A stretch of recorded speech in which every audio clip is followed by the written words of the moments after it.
예수님께서 제자들에게 제일 마지막으로 말씀하신 명령이 있습니다. 이 말씀을 하시고 예수님은 하늘로 올라가셨습니다. 예수님께서 제일 마지막으로 남기신 그 최후의 명령이 무엇인지 여러분은 알고 계십니까? 그것은 바로 전도와 세례입니다. 예수님께서 나와 일러 가라사대 하늘과 땅의 모든 권세를 내게 주셨으니 그러므로 너희는 가서 모든 족속으로 제자를 삼아 아버지와 아들과 성령의 이름으로 세례를 주고 내가 너희에게 분부한 모든 것을 가르쳐 지키게 하라. 볼지어다 내가 세상 끝날까지 너희와 항상 함께 있으리라 하시니라 하셨습니다.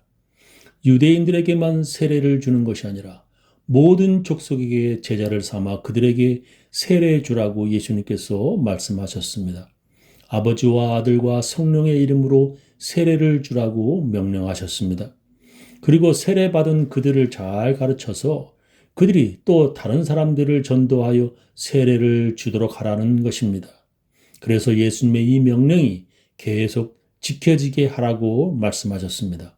그래서 예수 믿고 세례받은 우리가 제일 먼저 우리 자녀들을 전도하고 세례를 받게 하는 것입니다.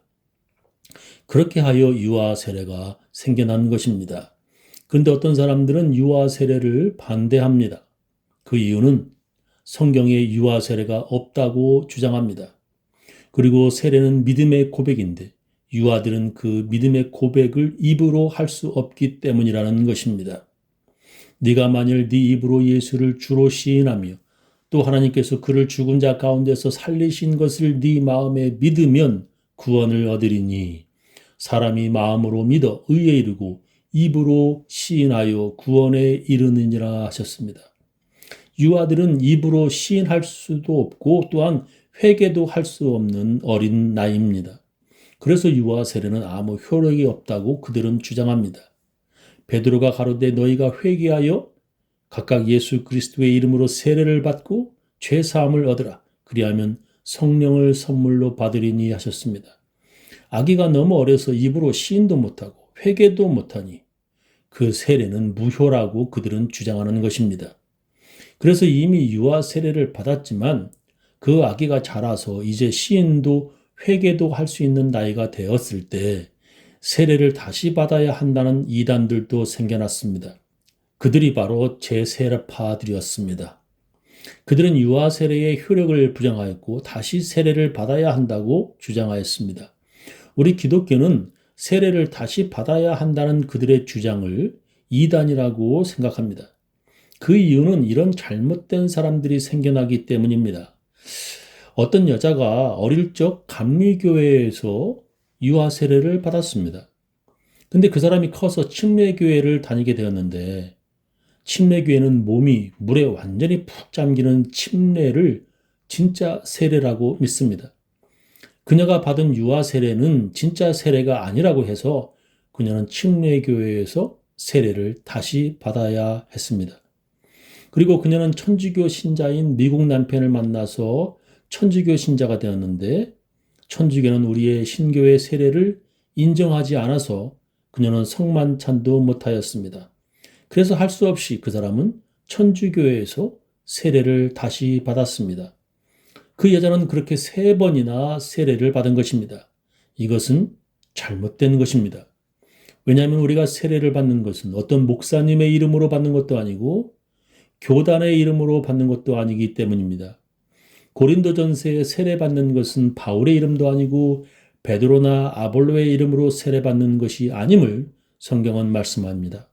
우리는 감리교라는 이름도 아니고 천주교라는 교단도 아닌 예수님의 이름으로 세례받는 것입니다.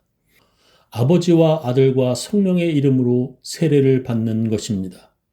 그래서 성경에 주님도 한 분이시고 믿음도 하나요, 세례도 하나라고 말씀하시는 것입니다. 에베소서 4장 4절에 몸이 하나이요 성령이 하나이니 이와 같이 너희가 부르심의 한 소망 안에서 부르심을 입었느니라. 주도 하나요 믿음도 하나이요 세례도 하나이요 하나님도 하나이시니 곧 만유의 아버지시라. 만유 위에 계시고 만유를 통일하시고 만유 가운데 계시도다 하셨습니다. 우리가 감리교회 이름으로 세례받는 것도 아니고 천주교회 이름으로 세례받는 것이 아닙니다. 오직 한 분이신 주님이신 예수님의 이름으로 세례받는 것입니다. 그런데도 그들은 다른 곳에서 예수님의 이름으로 받은 세례를 부정합니다. 그래서 어떤 사람은 유아 세례의 효력을 부정합니다. 그 이유는 성경에 그런 명령이 없다는 것입니다. 그러나 예수님께서 이렇게 말씀하셨습니다. 예수께서 가라사대 어린아이들을 용납하고 내게 오는 것을 금하지 말라. 천국이 이런 자의 것이니라 말씀하셨습니다. 예수님은 어린아이들이 예수님께로 오는 것을 금하지 말라고 말씀하셨습니다. 어린아이들이 예수님의 제자가 되는 것을 금하지 말라고 말씀하셨습니다.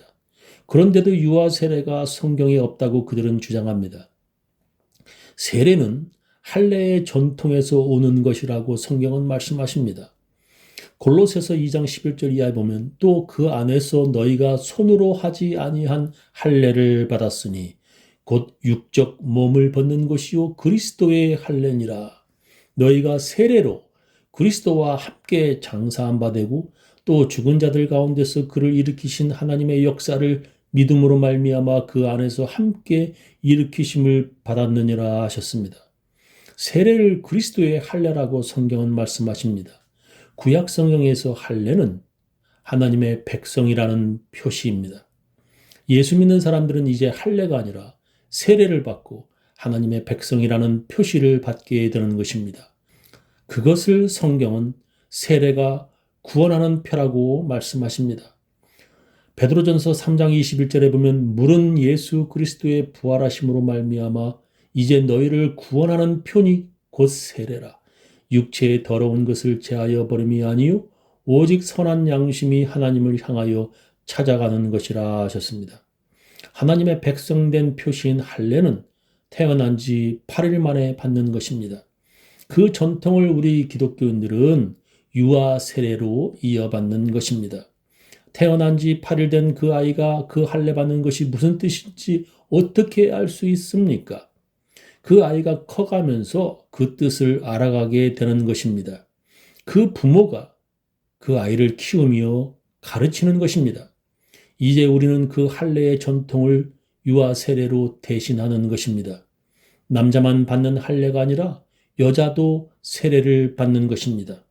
그렇게 세례를 받는 것이 예수님의 명령을 지키는 것입니다. 오늘 성경 본문을 보면 예수님이 그리스도이심을 하나님께서 증거하신다고 예수님께서 말씀하십니다. 내가 만일 나를 위하여 증거하면 내 증거는 참되지 아니하되 나를 위하여 증거하시는 이가 따로 있으니 나를 위하여 증거하시는 그 증거가 참인 줄 아노라. 너희가 요한에게 사람을 보내매 요한이 진리에 대하여 증거하였느니라. 그러나 나는 사람에게서 증거를 취하지 아니하노라. 다만 이 말을 하는 것은 너희로 구원을 얻게 하려 함이니라. 요한은 켜서 비추는 등불이라. 너희가 일시 그 빛에 즐거이 있기를 원하였거니와 내게는 요한의 증거보다 더 큰 증거가 있으니 아버지께서 내게 주사 이루게 하시는 역사 곧 나의 하는 그 역사가 아버지께서 나를 보내신 것을 나를 위하여 증거하는 것이오라고 말씀하십니다. 세례 요한도 예수님을 증거하지만 하나님께서 직접 증거하신다는 것입니다. 그런데도 사람들은 그 증거를 듣지도 않으려고 하고 믿지도 않으려고 합니다. 또한 나를 보내신 아버지께서 친히 나를 위하여 증거하셨느니라. 너희는 아무 때에도 그 음성을 듣지 못하였고 그 형용을 보지 못하였으며 그 말씀이 너희 속에 거하지 아니하니 이는 그의 보내신 자를 믿지 아니함이니라 하셨습니다. 하나님께서 직접 증거하시는데도 사람들은 믿지 않는다고 예수님은 말씀하십니다. 하나님의 직접 증거하시는 것이 무엇인가? 그것은 바로 성경이라고 예수님은 말씀하십니다.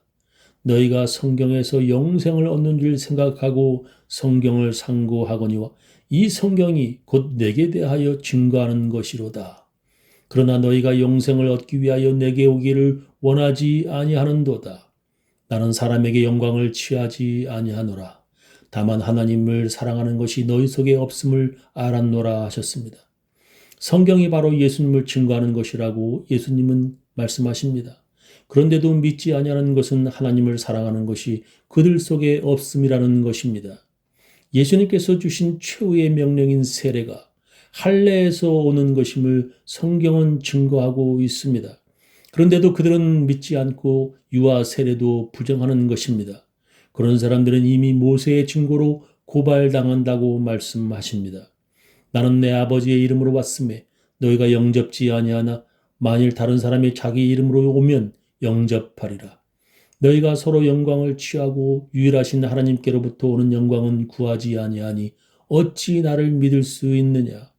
내가 너희를 아버지께 고소할까 생각지 말라. 너희를 고소하는 이가 있으니 곧 너희의 바라는 자 모세니라. 모세를 믿었으면 또 나를 믿었으리니 이는 그가 내게 대하여 기록하였음이라. 그러나 그의 글도 믿지 아니하거든 어찌 내 말을 믿겠느냐 하시니라 하셨습니다. 아브라함이나 모세라는 다른 이름으로 오면 그들은 할례를 믿지만 예수님의 이름으로 오면 그들이 세례를 믿지 아니한다는 것입니다. 모세를 믿었다면 또 예수를 믿었을 것이라는 것입니다. 왜냐하면 성경이 그렇게 증거하기 때문입니다. 그런데도 그들이 예수님의 세례를 믿지 아니합니다. 그런 자들은 모세도 믿지 아니한다는 것입니다. 세례는 우리가 예수님과 연합하는 것이라고 성경은 말씀하십니다. 그러므로 우리가 그의 죽으심과 합하여 세례를 받음으로 그와 함께 장사되었나니 이는 아버지의 영광으로 말미암아 그리스도를 죽은 자 가운데서 살리심과 같이 우리로 또한 새 생명 가운데서 행하게 하려 함이니라 하셨습니다. 구약에서 하나님께서 직접 증거하신 할례를 믿는다고 하면서 유대인들은 태어난 지 8일 만에 할례를 행합니다. 그런데 그들은 신약에서 예수님께서 명령하신 세례를 믿지 아니합니다. 왜냐하면 그들은 예수 믿지 않는 사람들이기 때문입니다. 그런데 예수 믿는 자들 중에도 그런 사람들이 있습니다. 그들은 유아 세례를 믿지 아니합니다. 그런 것은 하나님을 사랑하는 자들이 아니라고 예수님은 말씀하십니다. 유아 세례를 믿지 아니하는 것은 구약 성경의 할례도 믿지 아니하는 사람들이고 그런 사람들은 예수님을 믿지 않는 사람들입니다. 그래서 예수님을 믿지 않는 유대인들은 할례는 받지만 유아 세례를 받지 않습니다. 그들은 예수님과 아무런 관계가 없는 사람들입니다. 저는 우리 교인들 모두 하나님의 말씀으로 진정한 그리스도인들 다 되시기를 예수님의 이름으로 축원합니다.